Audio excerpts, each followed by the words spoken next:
Hello, welcome back to Xiang's News。今天要跟大家分享的是上礼拜五发生的很严重的一个新闻，巴黎的一位教师遭到斩首。那目前法国各地都在发起集会抗议。En un mot, l'idée c'est quoi? Faire bloc? Faire bloc, oui, tout à fait. Soutenir et montrer qu'on est unis dans cette épreuve difficile qui touche l'ensemble du corps enseignant. Okay, let's look at our headline. Rally is held to honor beheaded Samuel Paty.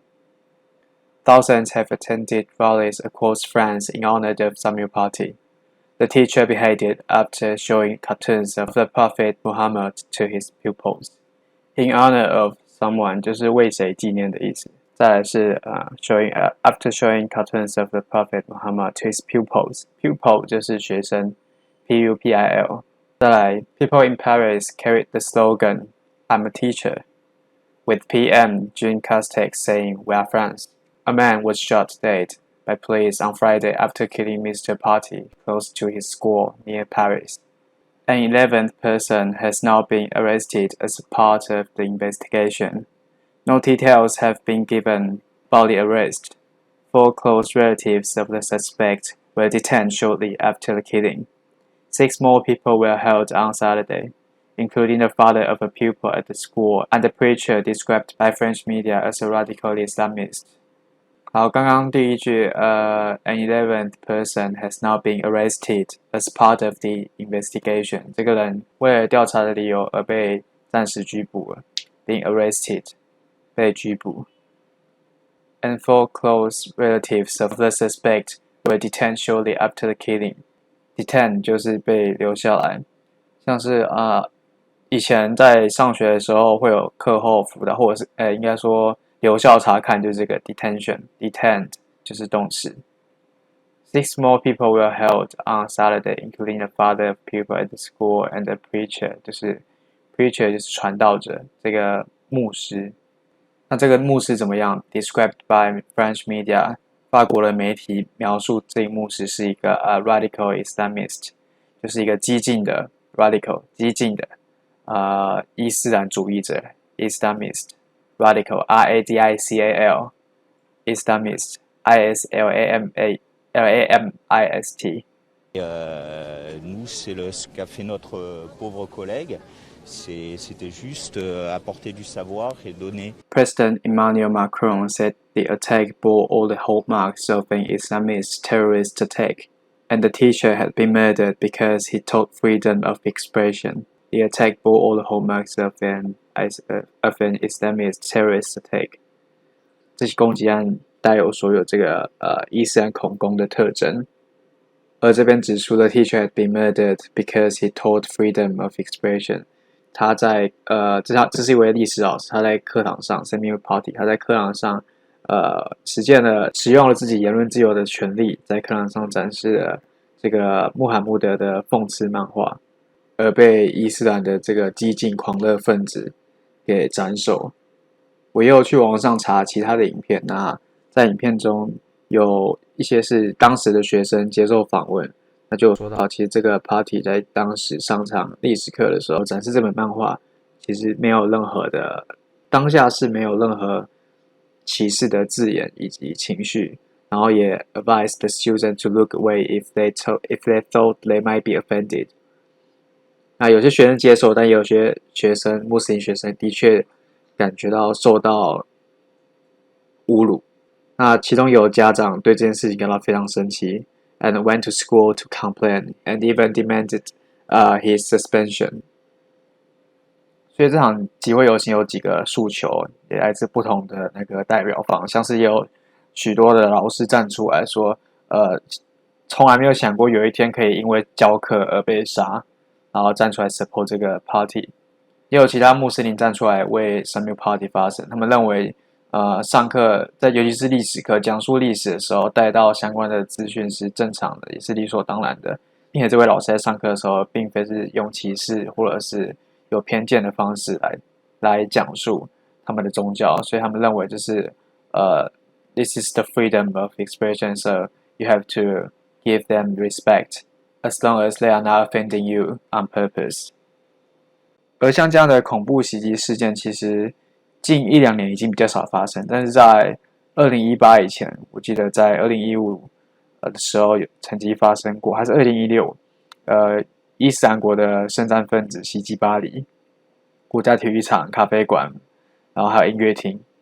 这个我记得当年造成100多人死亡，所以是一个非常大的恐怖攻击事件。那分别在2016还有2017的时候，也有所谓的伊斯兰国宣布就是会对恐怖攻击的事件进行负责，包括2名女子在马赛火车站被刺身亡，然后有一位神父也是被袭击割喉而死，以及一辆大型卡车在尼斯的滨海大道沿路冲撞人群，造成86人死亡。这也是为何这次事件又再度对法国投下震撼弹。The Place de la République in Paris filled with the people rallying in support of Mr. Party 47. Mr. Castex and Paris Mayor Anne Hidalgo joined them. The square was the scene of a huge demonstration in which 1.5 million people showed solidarity with Charlie Hebdo following the deadly attack of January 2015. 所以刚刚提到那个大恐攻是发生在2015的1月，而当时是有150万的民众在同样的地点进行集会。Solidarity, unity or agreement of feeling or action, especially among individuals with the common interest, mutual support within a group, 就是团结的意思。Factory workers voiced solidarity with the striking students.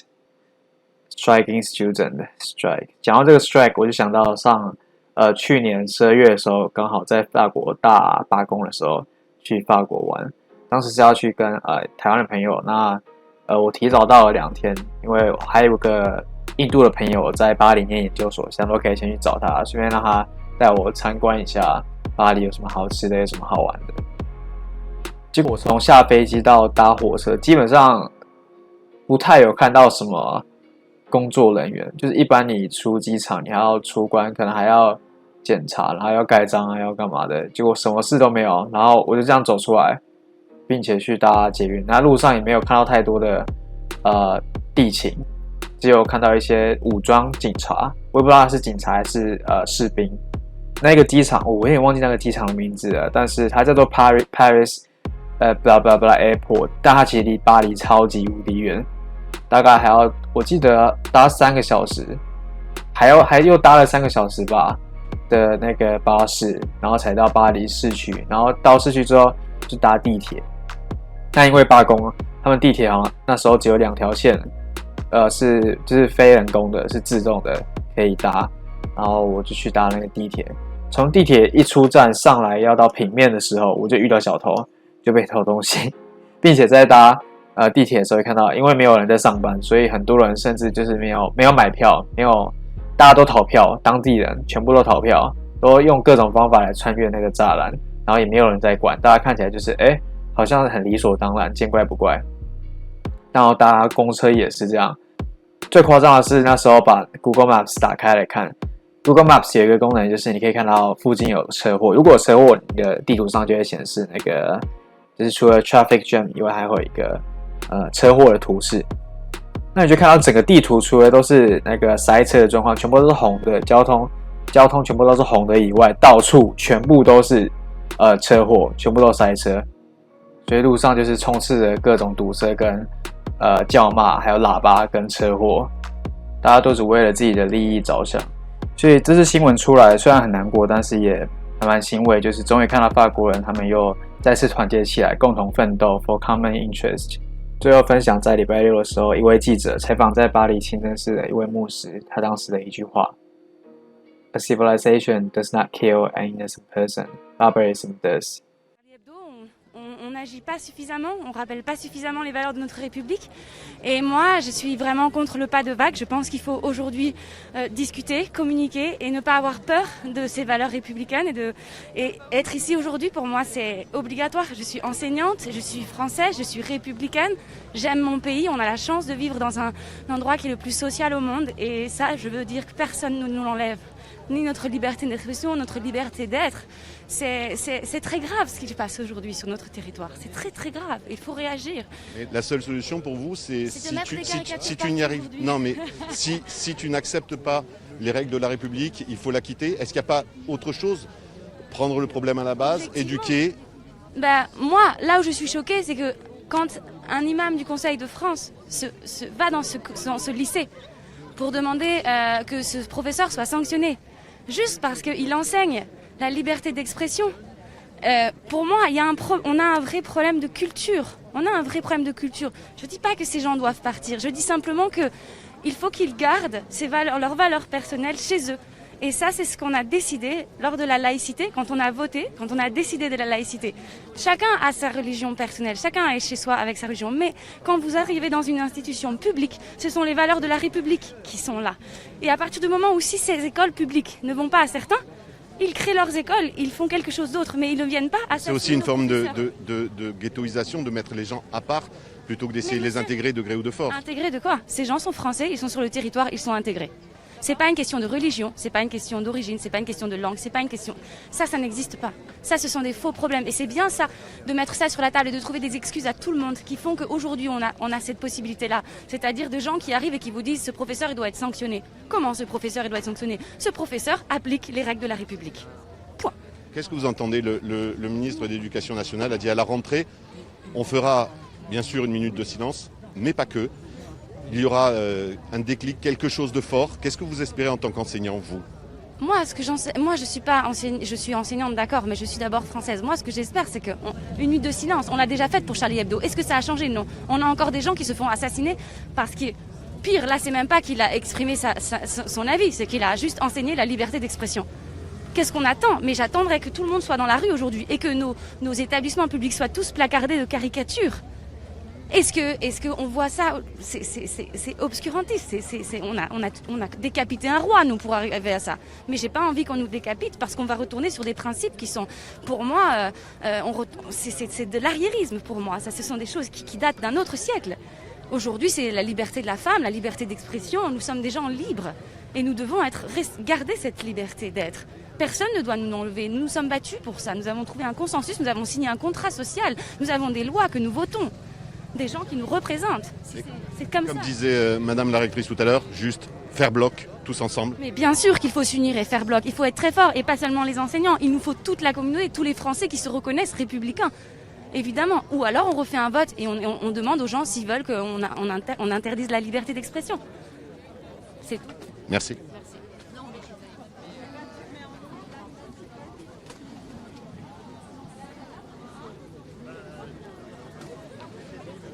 Alors beaucoup de gens s'expriment leur soutien, leur émotion, leur peur, chacun à leur manière, mais ce qu'on retrouve beaucoup, c'est faire bloc.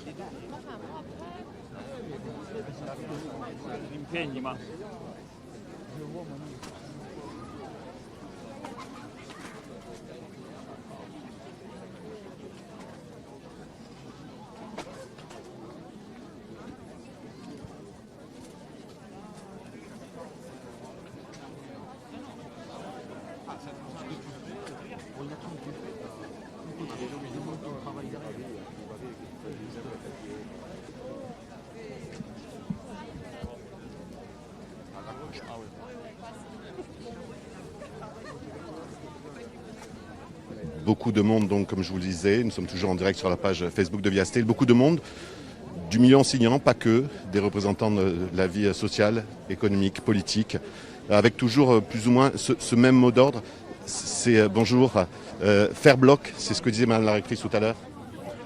Oui, faire bloc, et en même temps, il faut nommer le mal là où il est. Nous sommes face à un problème, c'est l'islamisme au sein de l'éducation.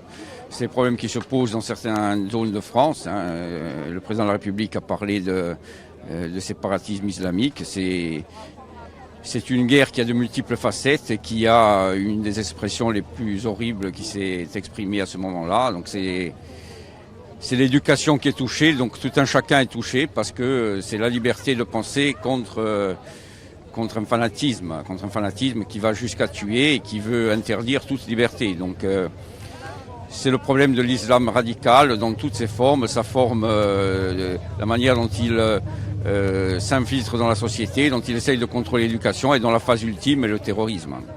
Est-ce qu'on peut attendre du ministère à la rentrée? On a dit des actions fortes, mais comment trouver des solutions face à ce problème? Mais d'abord, il faut des actes, parce que les discours, les rassemblements, bon, il faut les faire, parce que ça marque une émotion, ça marque le fait qu'on n'est pas neutre face à ça.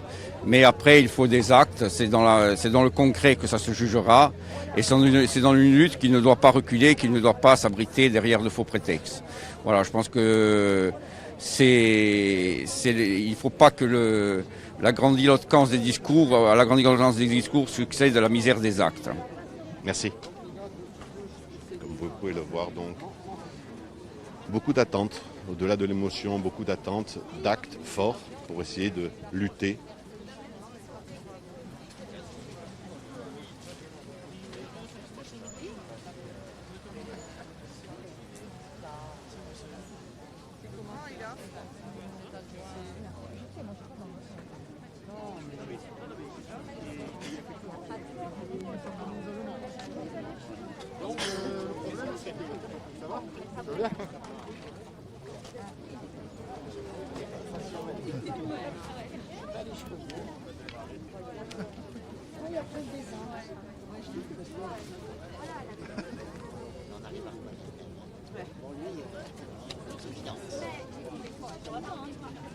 Comme je vous le disais, donc des gens issus du corps enseignant, toujours en activité ou plus. Gabriel Couillol, bonjour. Merci de nous accorder un tout petit moment durant ce rassemblement. Vous avez été pendant de nombreuses années enseignant. Aujourd'hui, c'était normal pour vous d'être ici? Oui, non, mais c'est normal d'être là, simplement par solidarité, pas simplement envers un enseignant, mais envers un citoyen qui faisait son devoir et qui a été massacré pour ça. C'est proprement insupportable. Proprement insupportable. Il y a beaucoup de gens qui réagissent depuis tout à l'heure. C'est difficile de rester raisonnable face à une telle horreur. Absolument, c'est difficile même en tant qu'individu de rester raisonnable et de ne pas être atteint par la haine. Ça veut dire de dire que si des gens ne sont pas contents d'habiter en France, on a envie de leur dire, écoutez, la porte est grande ouverte, il y a des tas de pays comme l'Algérie, comme l'Arabie Saoudite, comme les Émirats où vous pouvez aller. Mais ici, je veux dire, il y a la laïcité, ça a mis des siècles et des siècles à se construire. Il y a eu tous les combats sous Louis XV de Voltaire avec l'affaire Calas, l'affaire du Chevalier de la Barre. Il y a eu la séparation de l'Église en 1905. C'est pas pour que ce soit remis en cause maintenant. On a déjà entendu ce discours. Est-ce que c'est pas une forme d'aveu d'échec d'en arriver à dire si vous n'y arrivez pas, partez, plutôt que on va vous expliquer comment y arriver? Si, c'est donc c'est un aveu d'échec. De toute façon, ce qui se passe actuellement est un échec total. Mais le problème d'un échec, c'est qu'après, on est dans cette situation-là. C'est-à-dire, qu'est-ce qu'on fait pour que la population ne sombre pas dans une peur extrême? Et c'est-à-dire, quand il y a la peur extrême, généralement, au bout, il y a une dictature. C'est donc comment faire pour pas ça? Moi, je crois qu'il faut que des lois s'appliquent et sévèrement. Par exemple, on a vu cet imam Sirfaoui, je ne sais plus comment il s'appelle, qui a été quand même un des rouages pour arriver à cet assassinat épouvantable. Mais je pense que lui devrait aller en tôle. Voilà. Qu'est-ce qu'on peut attendre du gouvernement, de l'éducation face à cette problématique pour aider les enseignants? Est-ce qu'il y a une solution? Non, je pense pas qu'il y ait de solution. Hein. Le problème, c'est que si vous voulez, là actuellement, la population est prise entre plusieurs peurs. Il y a la peur du climat, on l'a vu avec ces villages dévastés, qui ont quand même été une espèce de vision apocalyptique. Il y a la peur de la Covid, de la maladie, de la pandémie. Il y a la peur maintenant de l'islamisme. C'est-à-dire que ça fait beaucoup de peurs, et c'est le pouvoir politique, s'il n'arrive pas à dominer ces peurs et à donner un message d'espérance, dire si on est tout le temps sur la défensive, ça ne marchera pas. Merci.